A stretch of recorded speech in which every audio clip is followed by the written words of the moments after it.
मन मंदिरा गजर भक्तीचा।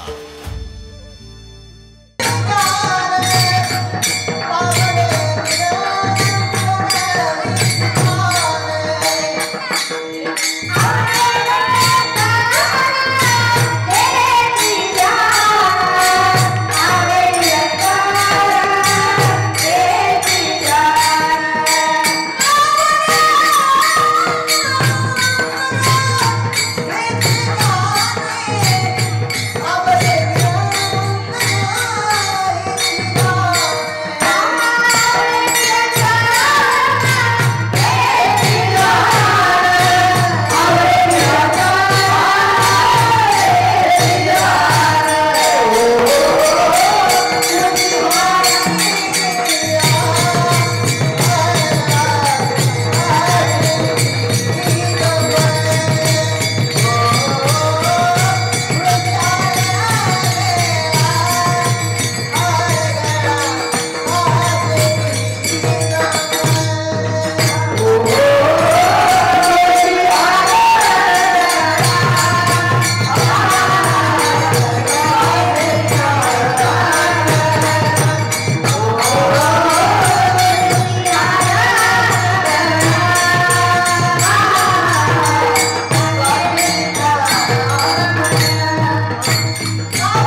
सहजा तिच्या चरणाचा दंडवत आता वंदुदेव ब्रह्म पुण्यभागर प्रसन्न होणे हृदय तया माझे नमन दंडवत ऐसे नमन करून सगळा हरिकथा बोले बोबड्या बोला ज्ञान हो आपुल्या बाळा चालवी सगळा नामा म्हणे विठ्ठल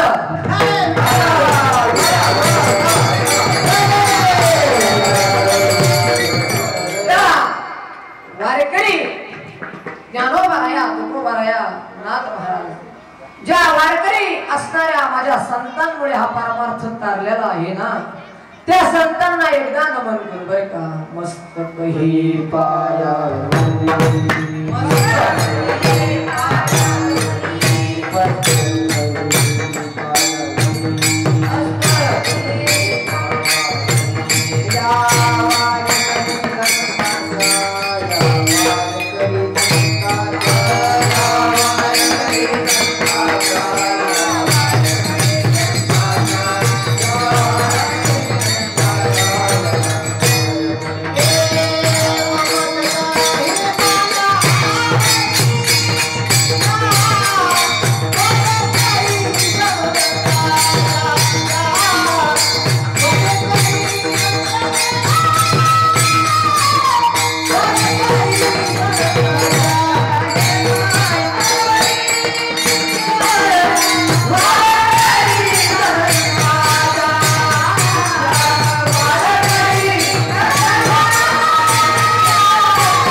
निवडलेला अभंग आता वयाच आठायला लागल्या महाराज लॉकडाऊन पासून निवडलेला अभंग ज्ञान्यांचे राजे साधकांचे मायबाप अनाथ दिनांची माऊली महाविष्णू माऊली ज्ञानोबाया त्या ज्ञानोबायांचे निश्चित असणारे भक्त श्रीमंत श्री जगद्गुरु तुकोबरायांचा अभंग तुमच्यासारख्या श्रुती सज्जन मायबापांच्या चरणावर समर्पित करण्यासाठी निवडले विठ्ठला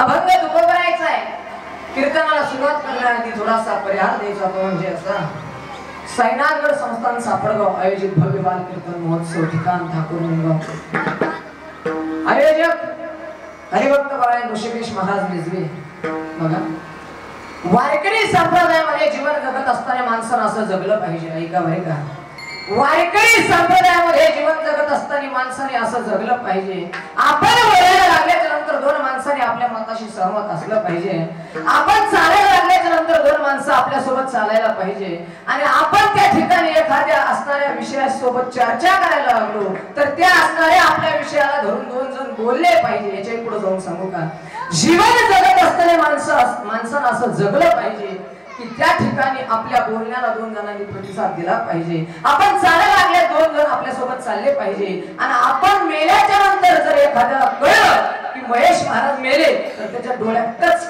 पाणीच आलं पाहिजे असं माणसानं जीवन जगलं पाहिजे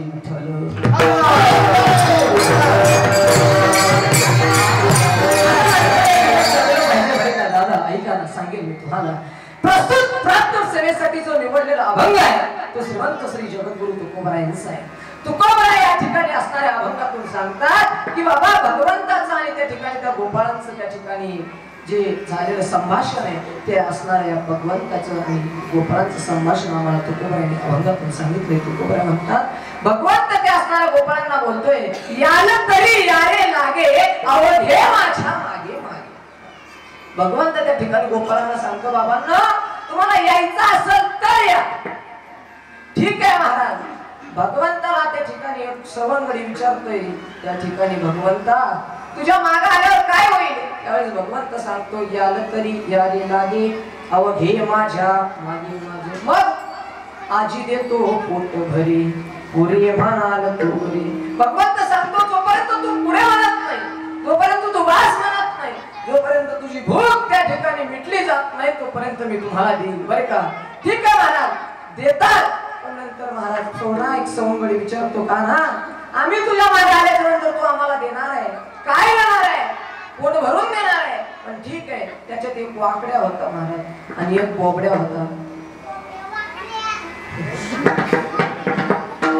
बोबड्या बोलायला लागला महाराज कितना एक कितना. तो भगवंताला बोलतोय सांगतोय कितना आम्ही तू त्या मागे येतो पण तू ताय देणार लिहा मला. कितना तू ताय देणार लिहा मला. मग भगवंताने सांगितलं तुला पोट भर देणार आहे. ठीक आहे भगवंता तू आम्हाला तोच भल देणार ना. मग तोच भल देणार हे तर मग त्या ठिकाणी आम्हाला काय तलाव लागल काय तलाव लागल. भगवंत सांगतो काय करावं लागेल. अरे तुम्हाला फक्त आणि फक्त कुणासोबत बोलावं लागणार. एकमेकासोबत बोलू कुणी कुणाशी न बोला हळूहळू चाला आणि कुणी कुणाला बोलू. ठीक आहे भगवंत आम्ही तुझ्या मागे हळूहळू चालतो बोलत नाही. मग त्या ठिकाणी भगवंत म्हणतो हळूहळू चाला कुणी कुणाशी न बोला. मग भगवंत आजी देतो पोट भरी पुढे म्हणाल तोवरी. तुकाराम महाराजांचा म्हणतात तुका म्हणे सांडा घाटे केले नका भरू पोटे. तुकाराम म्हणतात भगवंत सांगतोय त्या सवंगड्यांना बाबांनो तुम्ही मागे आल्याचं म्हणतो तुम्हाला पोटभर देणार आहे. तुम्ही बरोबर करू नका बोलू नका गोंधळ करू नका तुमच्या माझ्या मागे मागे चला म्हणजे तुम्हाला सार त्या ठिकाणी मिळणार आहे आणि सार त्या ठिकाणी काढून घेणार आहे. ठीक आहे भगवंत आम्हाला सार पाहिजे तू सार आम्हाला त्या ठिकाणी आमच्याकडून काढून घेणार आहे तू सार आम्हाला देणार आहे. ठीक आहे भगवंता कळालंय आम्हाला परंतु मग त्या ठिकाणी भगवंत सांगतो तुम्हाला जर सार पाहिजे असेल तर अहंकार रूपी असणारा तुमचं जे तुमच्या शरीरामध्ये जे अहंकार आहे तो सोडून द्या आणि कुणाची विचार न करता कोणाशी चर्चा न करता माझ्या मागे मागे या. मग मी तुम्हाला पोटभर देतो. हा झाला अभंगाचा सरळ सरळ विठ्ठल.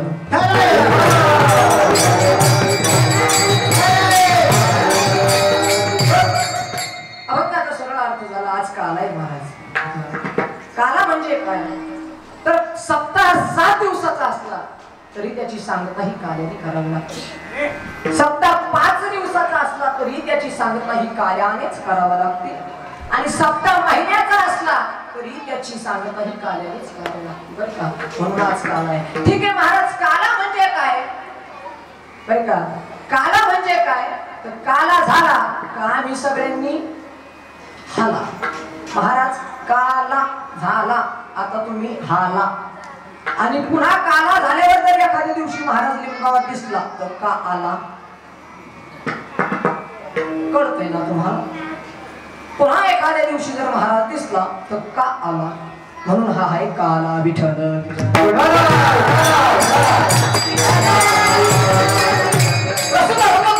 तुकोबाराने या ठिकाणी असतं सुंदर असं वर्णन भगवंताचं आणि त्या ठिकाणी असणाऱ्या गोपाळांचं केलेलं आहे. आपल्याला ते वर्णन पाहायचं आहे. परंतु काल्याच्या दिवशी काय करावं लागतं महाराज तर त्या भगवंताचं सुंदर असं चरित्र आहे आणि त्या चरित्राचं काय करावं लागतं तर त्या ठिकाणी उच्चारण करावं लागतं.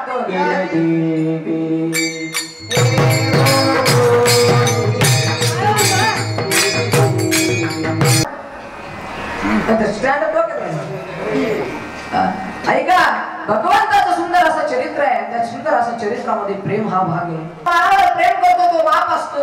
ऐका बाळ जन्माला आल्याच्या नंतर बाळावर जो प्रेम करतो तो बाप असतो. बाळ मोठं झाल्याच्या नंतर शाळेत गेल्याच्या नंतर सर्व परिवार त्याच्यावर प्रेम करतं ते परिवार असतो. त्याच्याही पुढे जाऊन सांगू का, मुलगा मोठा झाला, लग्नाला आल्याच्या नंतर त्या ठिकाणी त्याला जर मुलगी पाहिली आणि मुलगी जर हो म्हणाली तर ती मुलगी त्याच्यावर प्रेम करायला लागते. त्याला 20 वर्ष उलटतात हो मायबाप. पण ऐका, त्या आईच्या गर्भामध्ये तो मुलगा 9 महिने 9 दिवस असतो. त्या आईला माहित नसतं माझ्या गर्भात असणाऱ्या मुलाला हात आहे का. त्या आईला माहित नसतं माझ्या गर्भात असणाऱ्या मुलाला पाय आहे का. त्या आईला माहित नसतं माझ्या गर्भामध्ये असणाऱ्या माझ्या मुलाला कान आहे का. परंतु तरी सुद्धा निस्वार्थी भावनाने प्रेम करते ती माय असते. अरे 9 महिने 9 दिवस हाडाचं काढे रक्ताचं पाणी रात्रीचा दिवस करून आपल्यावर प्रेम करते. त्या प्रेमाला नाव आहे निस्वार्थी प्रेम.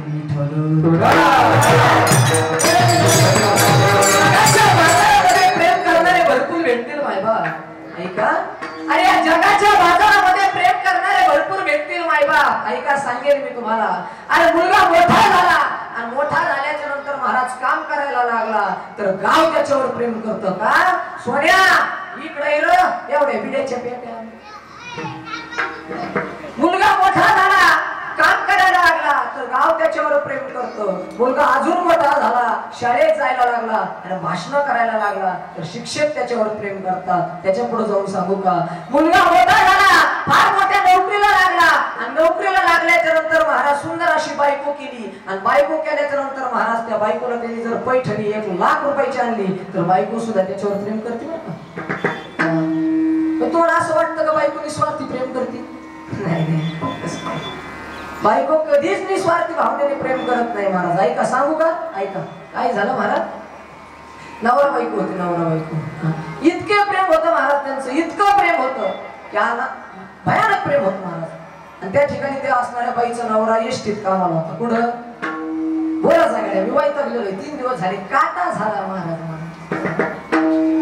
तुम्ही थोडं पुढे या बरं. या भजन करतो मी तो. या पटकन या, 3 दिवस सांगायला जाऊ नका.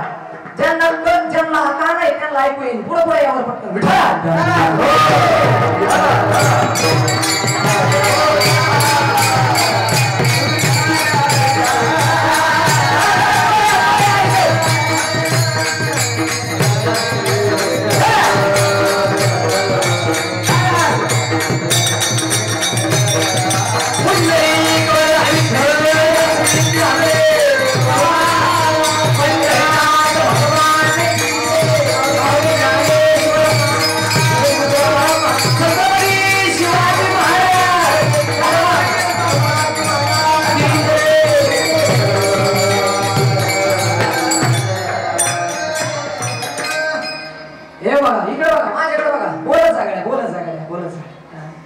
फार वैतागलेलो महाराज. ऐका, इकडे लक्ष द्या केअरफुली. महाराज काय झालं, आमच्या शाळेत शिक्षक आले महाराज. ते नाही का डीएडचे विद्यार्थी ते शिकवायला येतात महाराज. ते शिक्षक आले आणि ते म्हणले त्याच्यात जरा तब्येतीने होता जरा स्ट्रॉंग नाही का तब्येत महाराज, ढेरी बिरी. ते म्हणे लिसन केअरफुली. आमच्यातलं एक जण म्हणे तुमची ढेरी का मुंबई. लक्ष द्या महाराज. काय म्हणतात त्याला, कॉन्ट्रॅक्टेशन का काय महाराज. इकडे लक्ष द्या. ऐका, नवरा बायको होते, नवरा बायको. तो नवरा असणारा एसटी मध्ये कामाला होता. कुठं शाबाश, कुठं एसटीत कामाला होता. आणि एसटीत कामाला होता महाराज. तो रोज सकाळी जायचं महाराज. ती डबा करून द्यायची, सुंदर असा डबा करायची.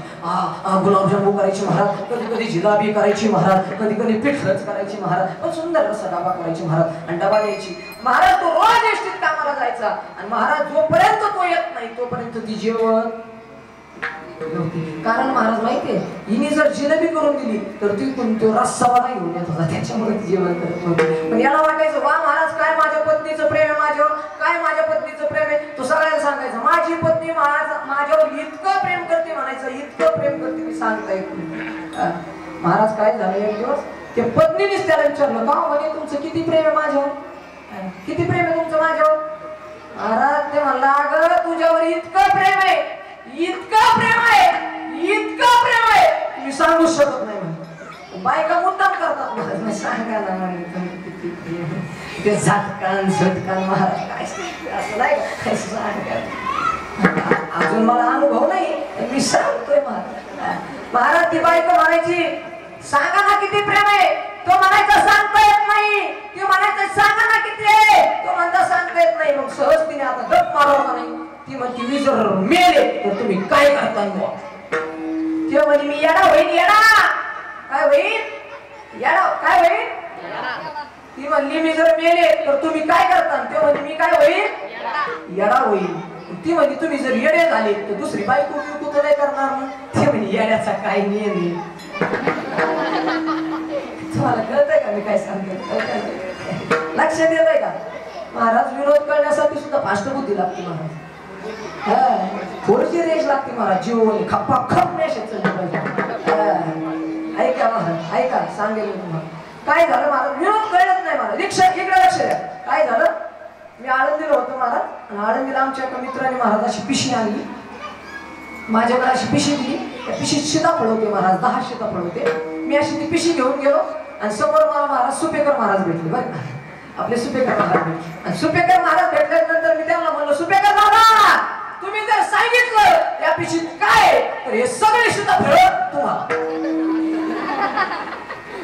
कळतं का. हे सगळे सीताफळ तुम्हाला. आणि तुम्ही जर सांगितलं या पिशीत किती सीताफळ आहे हे 10चे 10 सीताफळ तरी ते म्हणे मी उद्या सांगतो. विनोद कळायला सुद्धा बुद्धी लागते. प्रेम कसं असावं. अरे माझ्या भगवंतानं प्रेम केलं माझ्या ज्ञानोबरायांवर. काय प्रेम करतात महाराज. माझ्या ज्ञानोबरायांवर प्रेम करावं. हो माझ्या ज्ञानोबरायांवर प्रेम करावं. किती प्रेम करतात नाही का. माझा भगवंत संतावर प्रेम करतो. माझा देव संतावर प्रेम करतो. आणि त्या संतावर प्रेम करत असताना इतका भावुक होतो. इतका भावुक होतो का त्याच्या डोळ्यात पाणी येतं. आणि त्या ठिकाणी तो असणारा भगवंत त्या असणाऱ्या रुक्मिणीला सांगते डुप्लिकेट क्वालिटी व्हरायटीच वेगळी आहे महाराज. ब्रेड कोणच आहे का विठ्ठल.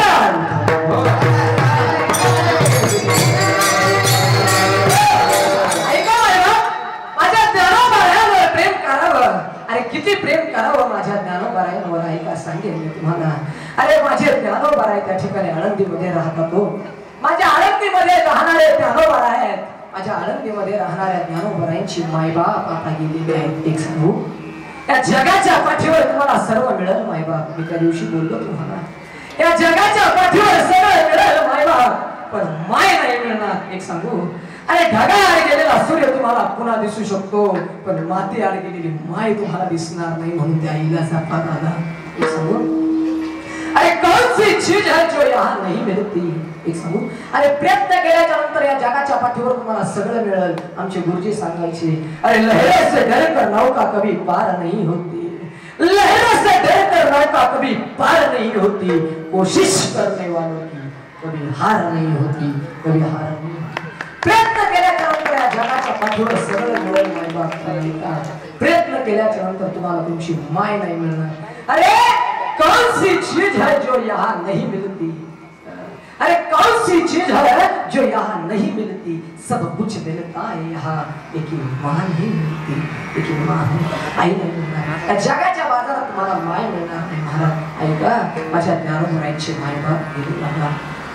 माझ्या ज्ञानोबरायांचे मायबाप गेले ना दादा. ज्ञानोबरायांचे मायबाप गेल्याच्या नंतर महाराज ज्ञानोबरायांवर दुःखाचा समुद्र आला.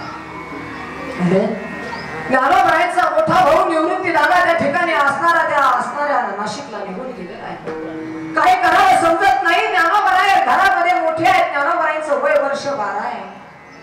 बघा माझ्या भगवंत असणाऱ्या ज्ञानोबरायांवर कसं प्रेम करतो आणि काय. माझ्या ज्ञानोबरायांचे मायबाप गेले ना दादा. आणि ज्ञानोबरायांचे मायबाप गेल्याच्या नंतर ज्ञानोबराय मोठे आहेत. घरामध्ये ज्ञानोबराय मोठे आहेत. ज्ञानोबरायांचं वय 12 आहे. आणि अशा अवस्थेला प्राप्त झाल्याच्या नंतर ज्ञानोबरायांची छोटी चिमुकली बहीण मुक्ताबाई ज्ञानोबरायांची जवळ आली. 4 दिवस झाले महाराज ज्ञानोबराय गेलेले आहेत. 4 दिवस झाले ज्ञानोबराय मधुकरीला जात आहेत. पण आळंदीत मधुकरी ज्ञानोबरायांना कोणी वाढत नाही. ऐका काय भयानक प्रसंग आहे.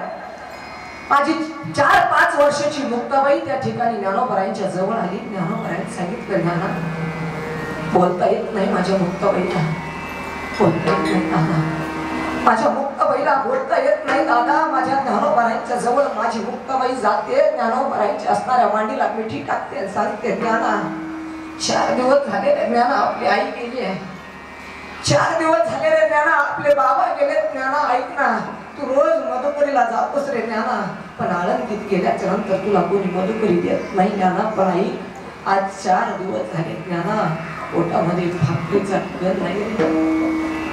ज्ञानोबारायांची बहीण ज्ञानोबारायांकडे पाहते आणि ज्ञानोबारायला बोलते ज्ञाना भाकरीचा कण नाही रे पोटामध्ये, ज्ञाना काय करू सांग ना. त्यावेळेस माझे ज्ञानोबाराय सांगतात मुक्ते आई आपले मायबाप गेले ना मुक्ते, आपले मायबाप गेले ना मुक्ते, जगाच्या पाठीवर आपल्याला आता मायबाप नाहीत का मुक्ते, जगाच्या पाठीवर आपल्याला मायबाप नाहीत मुक्ते, नाहीत ना. जगाच्या पाठीवर जरी आपल्याला मायबाप नसले ना मुक्ते तरी आपण एक काम करू, मधुकरी मागून जगू ग मुक्ते, मधुकरी मागून जगू. ती मुक्ताबाई ज्ञानोबारायांना सांगते ज्ञानदा फार भूक लागली रे ज्ञानदा, काहीतरी खायला दे. ज्ञानोबारायांनी आपल्या झोपडीच्या मागे जावं महाराज, झोपडीच्या मागे ते आजनाची बाग आहे, त्या आजनाच्या बागाचे 2-3 पानं तोडावे, मुक्ताबाईला आणून द्यावे आणि मुक्ताबाईला सांगावं मुक्ते हे 4-5 पानं तू ग्रहण कर, तुझी भूक तृप्त होईल तुझी. माझ्या ज्ञानोबारायांनी दिलेले पानं माझ्या मुक्ताबाईने खाल्ले ना महाराज, माझ्या ज्ञानोबारायांनी दिलेले पानं माझ्या मुक्ताबाईने खाल्ले महाराज. माझ्या मुक्ताबाईची भूक तृप्त झाली, परंतु माझ्या ज्ञानोबारायांची भूक आज तृप्त होत नव्हती, म्हणून माझ्या ज्ञानोबारायांनी हातामध्ये झोळी घेतली, माझ्या ज्ञानोबारायांनी हातामध्ये झोळी घेतली, आळंदीत मधुकरीसाठी शिरले. ज्ञानोबारायांनी नियम केला होता, एक नियम होता ज्ञानोबारायांचा, रोज फक्त 5 घरांची ज्ञानोबाराय मधुकरी मागत होते. ज्ञानोबाराय फक्त 5 घराची मधुकरी मागत होते.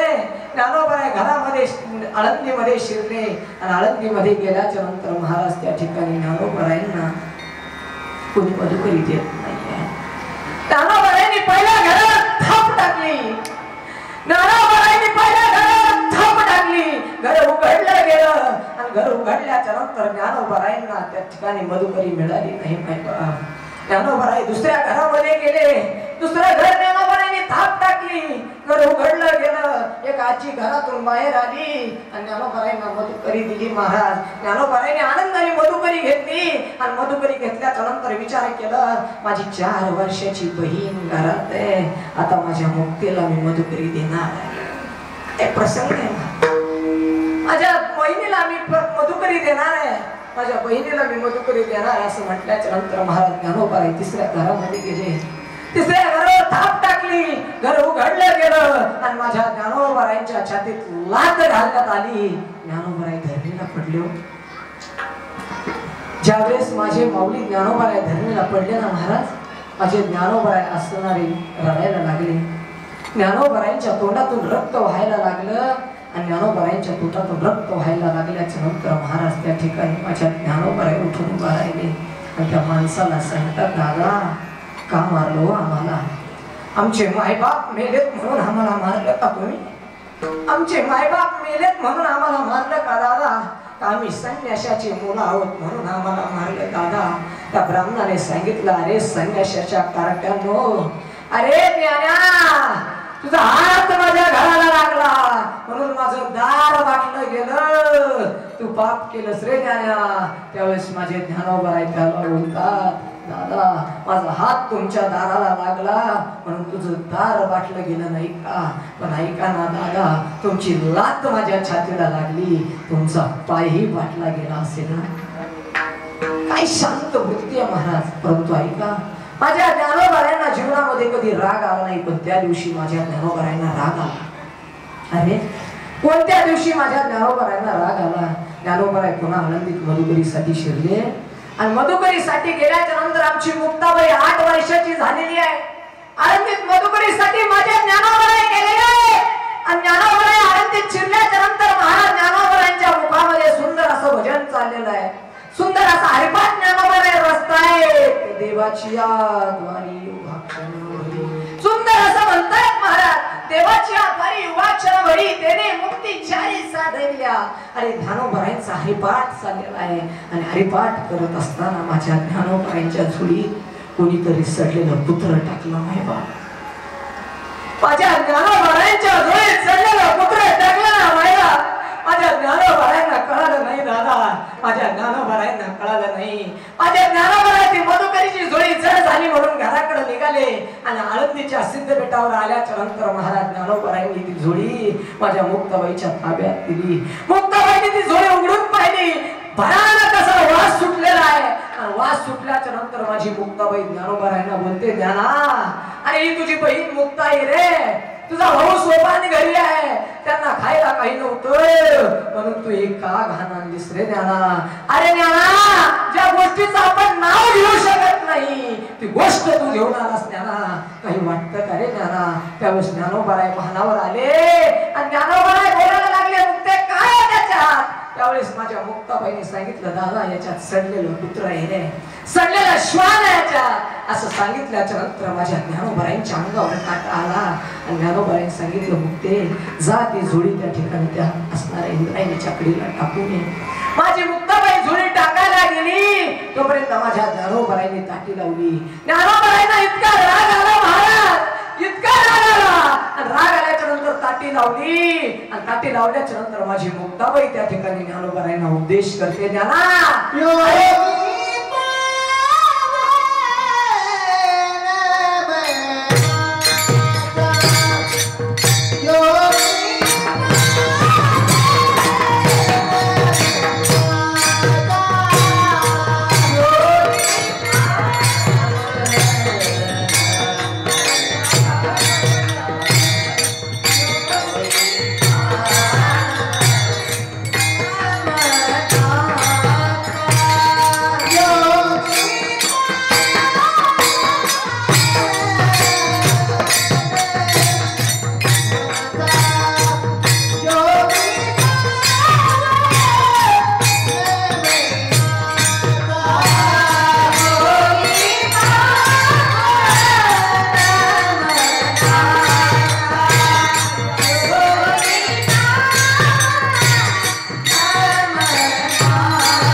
काम केल्याच्या नंतर समाज आपल्याला कधी स्वीकारत नाही दादा हा समाज फार वाईट आहे माझ्या ज्ञानावर एवढा त्रास समाजाने दिला ना माझ्या ज्ञानावर एवढा समाजाने त्रास दिला अरे ज्ञानेश्वरी सारखा ग्रंथ निर्माण करणाऱ्या ज्ञानोबा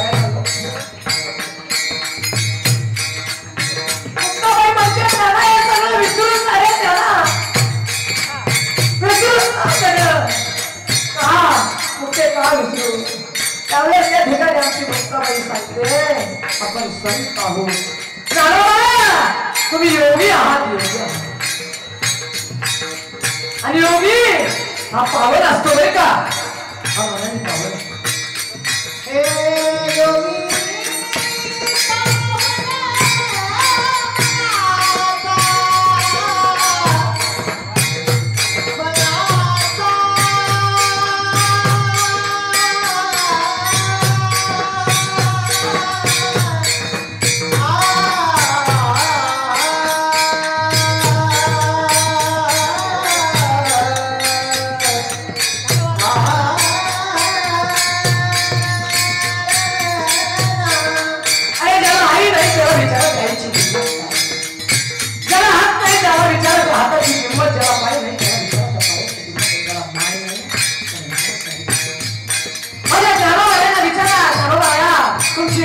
समाजाने किती त्रास दिला माझ्या ज्ञानोबाई तुम्हाला सांगतील समाजाने फार वाईट आहे समाज अहो ज्ञानोबाई जेवायला बसावं आणि जेवायला बसल्याच्या नंतर महाराज सुंदर असा सण यावा अरे दिवाळीचा सण यावं माझ्या मुक्ताबाईला वाटावं माझे दोन भाऊ माझ्या घरामध्ये आहेत आणि त्यांना सुंदर असं पुरं पोळ्या मी देऊ वाटलं माझ्या मुक्ताबाईला म्हणून माझ्या मुक्ताबाईने सुंदर असं खापर आणलेलं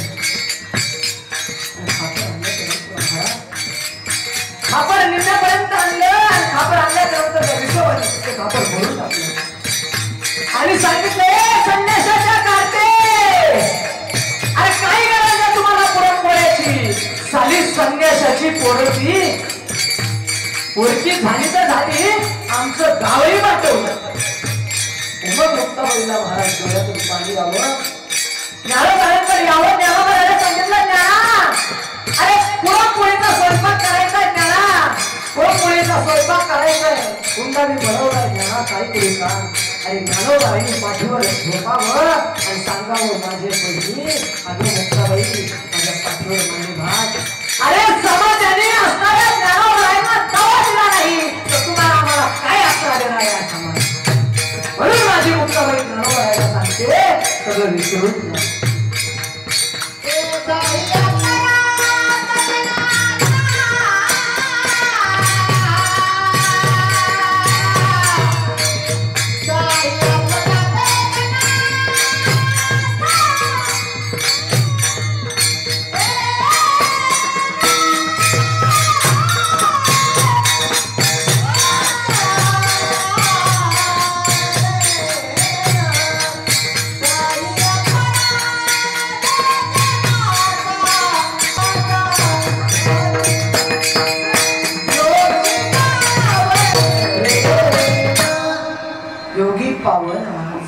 परंतु त्या ज्ञानोबाईंवर माझ्या भगवंताने प्रेम केलं महाराज कसं केलं ऐका अरे माझ्या ज्ञानोबाईंचा समाधी सोहळा आहे आणि माझ्या समाधी सोहळ्याला एका बाजूने स्वतः असणाऱ्या गुरुने धरलेला आहे एका हाताला ज्ञानोबाईंच्या हाताला एका उजव्या हाताला ज्ञानोबाईंच्या पंढरीश पांडुरंग परमात्म्याने धरलेला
दुसरा कोणी हे प्रेम आमचा भगवंत आमच्या संतावर